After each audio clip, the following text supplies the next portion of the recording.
श्रीमहामृत्युञ्जय स्तोत्रम्।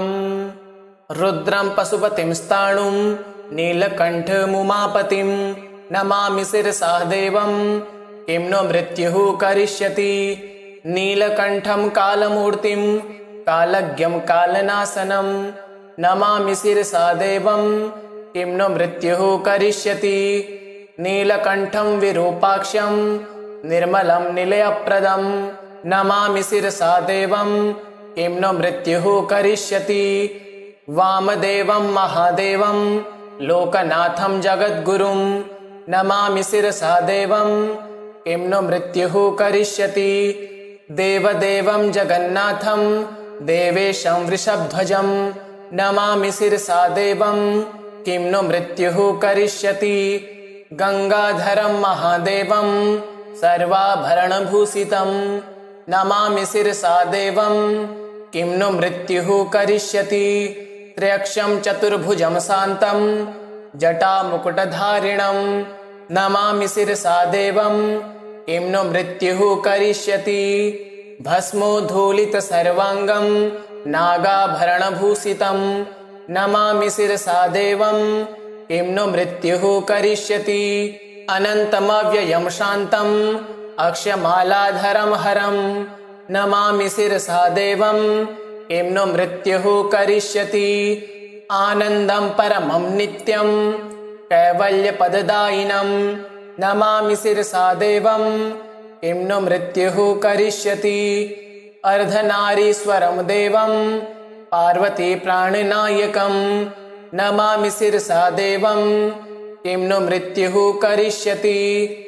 प्रलय स्थिति कर्तार मादिकर्तारमीश्वरं नमामि शिरसा देवं किं नो मृत्युः करिष्यति। व्योमकेशं विरूपाक्षं चन्द्रार्धकृतशेखरं नमामि शिरसा देवं किं नो मृत्युः करिष्यति।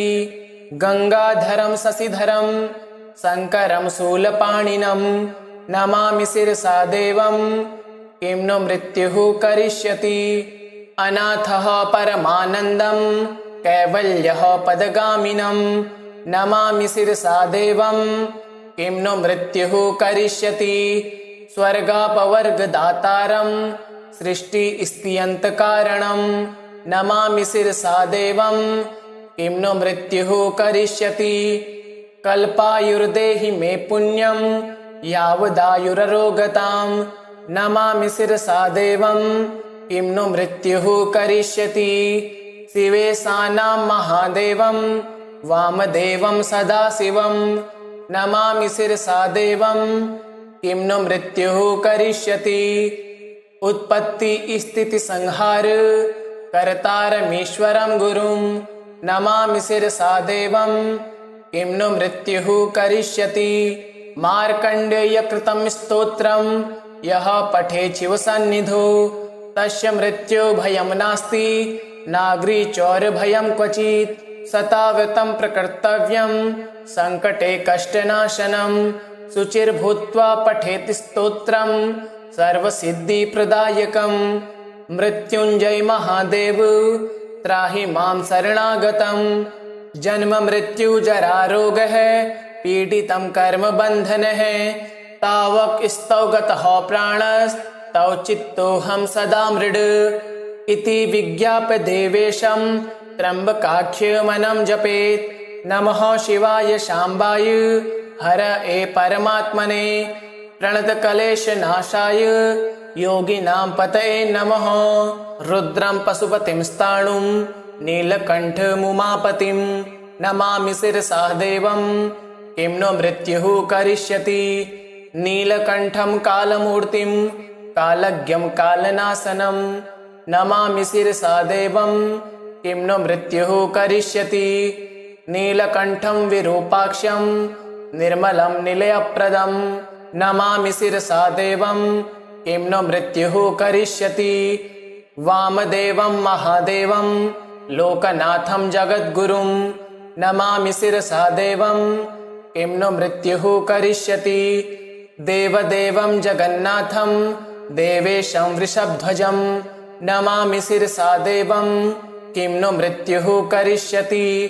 गंगाधरं महादेवं सर्वाभरणभूषितं नमामि शिरसा देवं किं नु मृत्युः करिष्यति त्र्यक्षं चतुर्भुजं शान्तं जटामुकुटधारिणं नमामि शिरसा देवं किं नु मृत्युः करिष्यति भस्मोद्धूलितसर्वाङ्गं नागाभरणभूषितं नमामि शिरसा देवं किं नु मृत्युः करिष्यति अनन्तमव्ययं शान्तम् अक्षमालाधरं हरं नमामि शिरसा देवं किं नु मृत्युः करिष्यति आनन्दं परमं नित्यं कैवल्यपददायिनं नमामि शिरसा देवं किं नु मृत्युः करिष्यति अर्धनारीश्वरं देवं पार्वती प्राणनायकं नमामि शिरसा देवं किं नु मृत्युः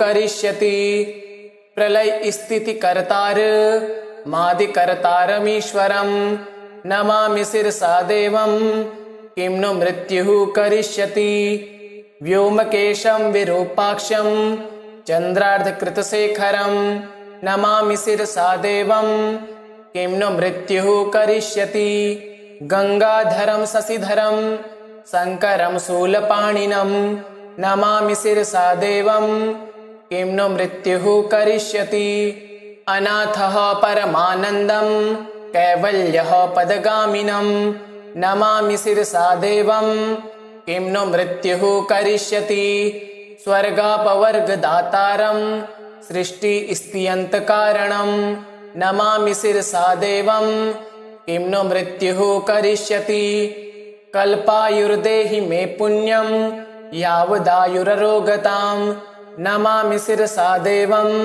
किं नु मृत्युः करिष्यति शिवेशानां महादेवं वामदेवं सदाशिवं नमामि शिरसा देवं किं नु मृत्युः करिष्यति उत्पत्तिस्थितिसंहार कर्तारमीश्वरं गुरुं नमामि शिरसा देवं किं नु मृत्युः करिष्यति मार्कण्डेयकृतं स्तोत्रं यः पठेत् शिवसन्निधौ तस्य मृत्युभयं नास्ति नाग्रिचौरभयं क्वचित् सताव्रतं प्रकर्तव्यं सङ्कटे कष्टनाशनं शुचिर्भूत्वा पठेत् स्तोत्रं सर्वसिद्धिप्रदायकं मृत्युञ्जय महादेव त्राहि मां शरणागतं जन्म मृत्यु जरा रोगः पीडितं कर्म बन्धनः तावक स्तौ गतः प्राणस्तौ चित्तोऽहं सदा मृड इति विज्ञाप्य देवेशं त्र्यम्बकाख्यमनं जपेत् नमः शिवाय शाम्बाय हरये परमात्मने प्रणतकलेशनाशाय योगिनां पतये नमः रुद्रं पशुपतिं स्थाणुं नीलकण्ठमुमापतिं नमामि शिरसा देवं किं नु मृत्युः करिष्यति नीलकण्ठं कालमूर्तिं कालज्ञं कालनाशनं नमामि शिरसा देवं किं नु मृत्युः करिष्यति नीलकण्ठं विरूपाक्षं निर्मलं निलयप्रदं नमामि शिरसा देवं किं नु मृत्युः करिष्यति वामदेवं महादेवं लोकनाथं जगद्गुरुं नमामि शिरसा देवं किं नु मृत्युः करिष्यति देवदेवं जगन्नाथं देवेशं वृषभध्वजं नमामि शिरसा देवं किं नु मृत्युः करिष्यति गंगाधरं महादेवं सर्वाभरणभूषितं नमामि शिरसा देवं किं नु मृत्युः करिष्यति त्र्यक्षं चतुर्भुजं शान्तं जटामुकुटधारिणं नमामि शिरसा देवं किं नु मृत्युः करिष्यति भस्मोद्धूलितसर्वाङ्गं नागाभरणभूषितं नमामि शिरसा देवं किं नु मृत्युः करिष्यति अनन्तमव्ययं शान्तम् अक्षमालाधरं हरं नमामि शिरसा देवं किं नु मृत्युः करिष्यति आनन्दं परमं नित्यं कैवल्यपददायिनं नमामि शिरसा देवं किं नु मृत्युः करिष्यति अर्धनारीश्वरं देवं पार्वती प्राणनायकं नमामि शिरसा देवं किं नु मृत्युः करिष्यति। प्रलय स्थिति कर्तार मादिकर्तारमीश्वरं नमामि शिरसा देवं किं नु मृत्युः करिष्यति। व्योमकेशं विरूपाक्षं चन्द्रार्धकृतशेखरं नमामि शिरसा देवं किं नु मृत्युः करिष्यति। गंगाधरं शशिधरं शंकरं शूलपाणिनं नमामि शिरसा देवं किं नु मृत्युः करिष्यति। अनाथः परमानन्दं कैवल्यः पदगामिनं नमामि शिरसा देवं किं नु मृत्युः करिष्यति। स्वर्गापवर्गदातारं सृष्टिस्थित्यन्तकारणं नमामि शिरसा देवं किं नु मृत्युः करिष्यति। कल्पायुर्देहि मे पुण्यं यावदायुररोगतां नमामि शिरसा देवं किं नु मृत्युः करिष्यति। शिवेशानां महादेवं वामदेवं सदाशिवं नमामि शिरसा देवं किं नु मृत्युः करिष्यति। उत्पत्ति स्थिति संहार कर्तारमीश्वरं गुरुं नमामि शिरसा देवं किं नु मृत्युः करिष्यति। मार्कण्डेय कृतं स्तोत्रं यः पठेत् शिवसन्निधौ तस्य मृत्यो भयं नास्ति नाग्री चौरभयं क्वचित्। सताव्रतं प्रकर्तव्यं संकटे कष्टनाशनं शुचिर्भूत्वा पठेत् स्तोत्रं सर्वसिद्धिप्रदायकं। मृत्युञ्जय महादेव त्राहि मां शरणागतं। जन्म मृत्यु जरा रोगः पीडितं कर्म बन्धनः तावक स्तौ गतः प्राणस्तौ चित्तोऽहं सदा मृड इति विज्ञाप्य देवेशं त्र्यम्बकाख्यमनं जपेत्। नमः शिवाय शाम्बाय हरये परमात्मने प्रणतकलेशनाशाय योगिनां पतये नमः। रुद्रं पशुपतिं स्थाणुं नीलकण्ठमुमापतिं नमामि शिरसा देवं किं नु मृत्युः करिष्यति। नीलकण्ठं कालमूर्तिं कालज्ञं कालनाशनं नमामि शिरसा देवं किं नु मृत्युः करिष्यति। नीलकण्ठं विरूपाक्षं निर्मलं निलयप्रदं नमामि शिरसा देवं किं नु मृत्युः करिष्यति। वामदेवं महादेवं लोकनाथं जगद्गुरुं नमामि शिरसा देवं किं नु मृत्युः करिष्यति। देवदेवं जगन्नाथं देवेशं वृषभध्वजं नमामि शिरसा देवं किं नु मृत्युः करिष्यति। गंगाधरं महादेवं सर्वाभरणभूषितं नमामि शिरसा देवं किं नु मृत्युः करिष्यति। त्र्यक्षं चतुर्भुजं शान्तं जटामुकुटधारिणं नमामि शिरसा देवं किं नु मृत्युः करिष्यति। भस्मोद्धूलितसर्वाङ्गं नागाभरणभूषितं नमामि शिरसा देवं किं नु मृत्युः करिष्यति। अनन्तमव्ययं शान्तं अक्षमालाधरं हरं नमामि शिरसा देवं किं नु मृत्युः करिष्यति। आनन्दं परमं नित्यं कैवल्यपददायिनं नमामि शिरसा देवं किं नु मृत्युः करिष्यति। अर्धनारीश्वरं देवं पार्वती प्राणनायकं नमामि शिरसा देवं किं नु मृत्युः करिष्यति। प्रलय स्थिति कर्तार मादिकर्तारमीश्वरं नमामि शिरसा देवं किं नु मृत्युः करिष्यति। व्योमकेशं विरूपाक्षं चन्द्रार्धकृतशेखरं नमामि शिरसा देवं किं नु मृत्युः करिष्यति। गंगाधरं शशिधरं शंकरं शूलपाणिनं नमामि शिरसा देवं किं नु मृत्युः करिष्यति। अनाथः परमानन्दं कैवल्यः पदगामिनं नमामि शिरसा देवं किं नु मृत्युः करिष्यति।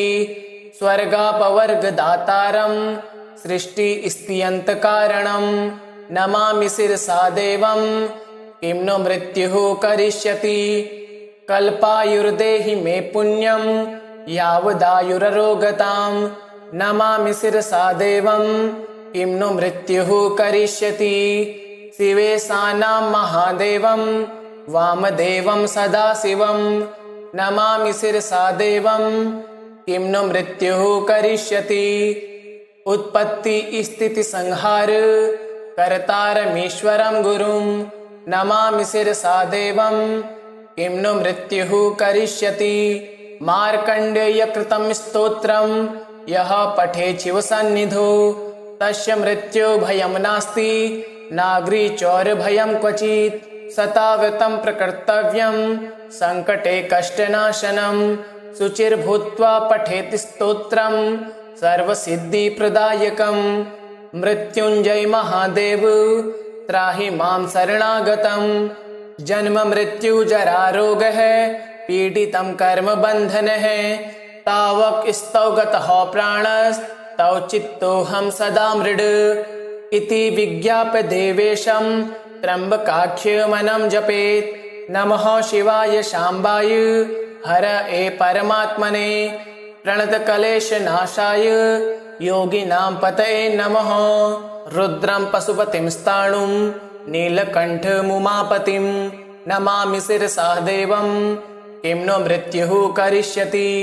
नीलकण्ठं कालमूर्तिं कालज्ञं कालनाशनं नमामि शिरसा देवं किं नो मृत्युः करिष्यति।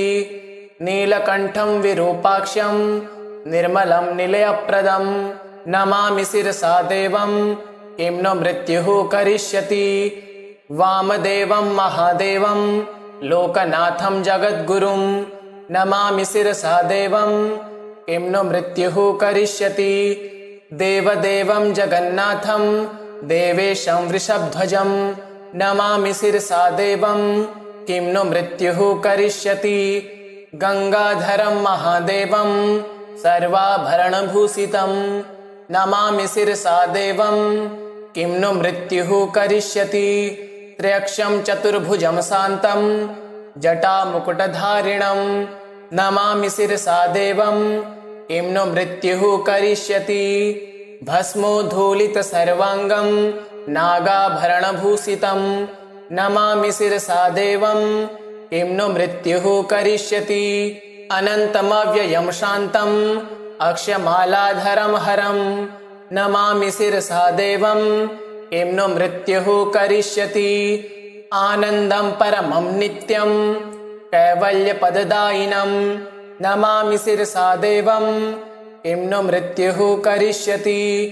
अर्धनारीश्वरं देवं पार्वती प्राणनायकं नमामि शिरसा देवं किं नो मृत्युः करिष्यति। प्रलय स्थिति कर्तार मादिकर्तारमीश्वरं नमामि शिरसा देवं किं नो मृत्युः करिष्यति। व्योमकेशं विरूपाक्षं चन्द्रार्धकृतशेखरं नमामि शिरसा देवं किं नो मृत्युः करिष्यति। गंगाधरं शशिधरं शङ्करं शूलपाणिनं नमामि शिरसा देवं किं नो मृत्युः करिष्यति।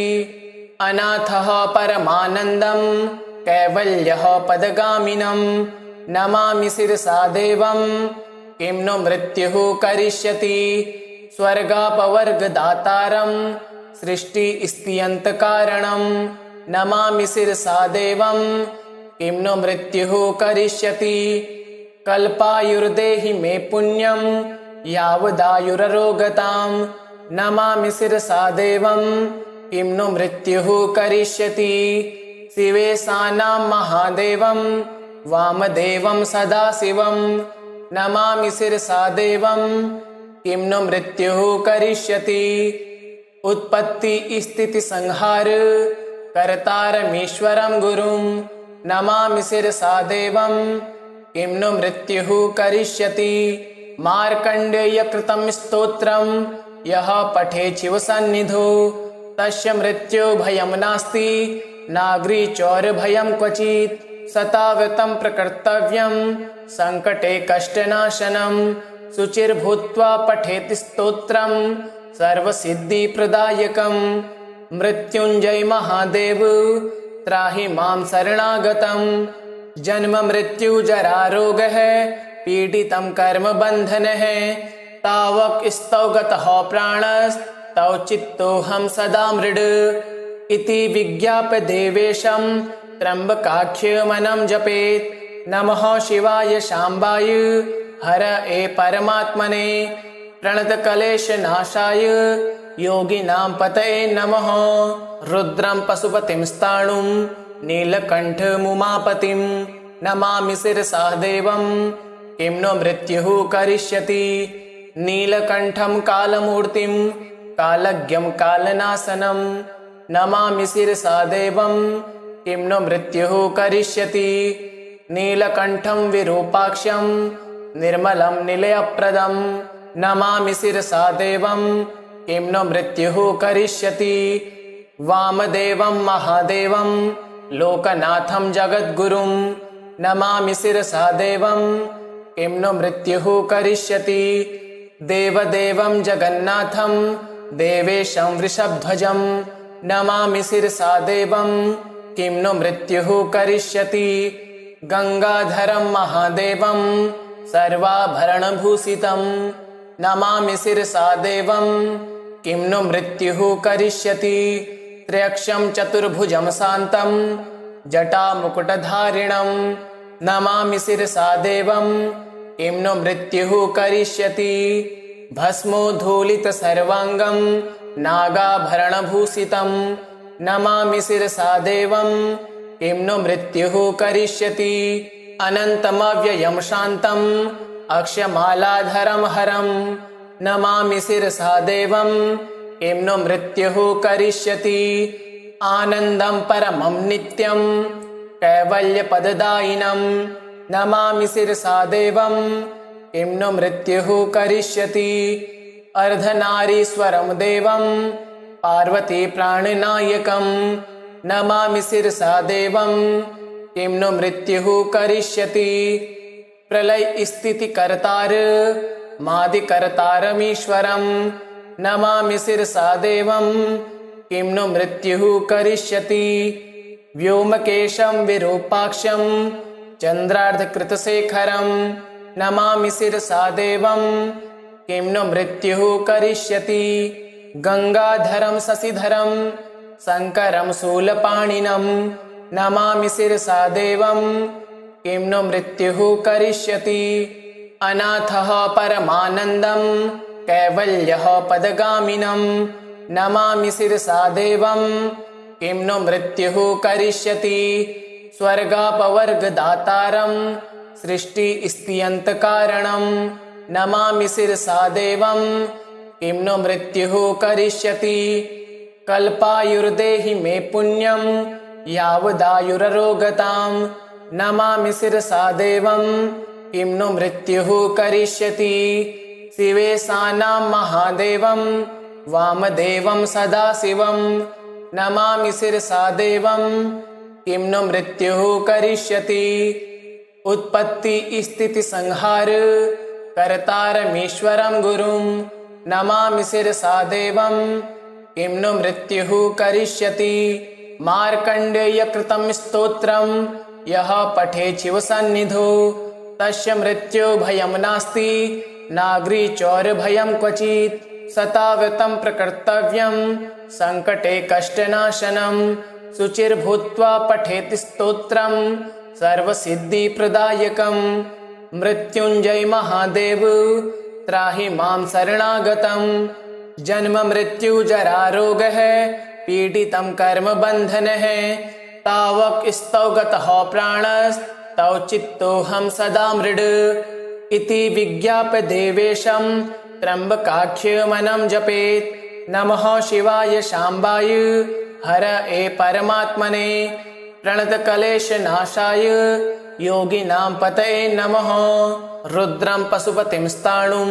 नीलकण्ठमुमापतिं नमामि शिरसा देवं किं नो मृत्युः करिष्यति नीलकण्ठं कालमूर्तिं कालज्ञं कालनाशनं नमामि शिरसा देवं किं नो मृत्युः करिष्यति। नीलकण्ठं विरूपाक्षं निर्मलं निलयप्रदं नमामि शिरसा देवं किं नो मृत्युः करिष्यति। वामदेवं महादेवं लोकनाथं जगद्गुरुं नमामि शिरसा देवं किं नो मृत्युः करिष्यति। देवदेवं जगन्नाथं देवेशं वृषभध्वजं नमामि शिरसा देवं किं नो मृत्युः करिष्यति। गंगाधरं महादेवं सर्वाभरणभूषितं नमामि शिरसा देवं किं नो मृत्युः करिष्यति। त्र्यक्षं चतुर्भुजं शान्तं जटामुकुटधारिणं नमामि शिरसा देवं किं नो मृत्युः करिष्यति। भस्मोद्धूलितसर्वाङ्गं नागाभरणभूषितं नमामि शिरसा देवं किं नो मृत्युः करिष्यति। अनन्तमव्ययं शान्तम् अक्षमालाधरं हरं नमामि शिरसा देवं किं नो मृत्युः करिष्यति। आनन्दं परमं नित्यं कैवल्यपददायिनं नमामि शिरसा देवं किं नो मृत्युः करिष्यति। अर्धनारीश्वरं देवं पार्वती प्राणनायकं नमामि शिरसा देवं किं नो मृत्युः करिष्यति।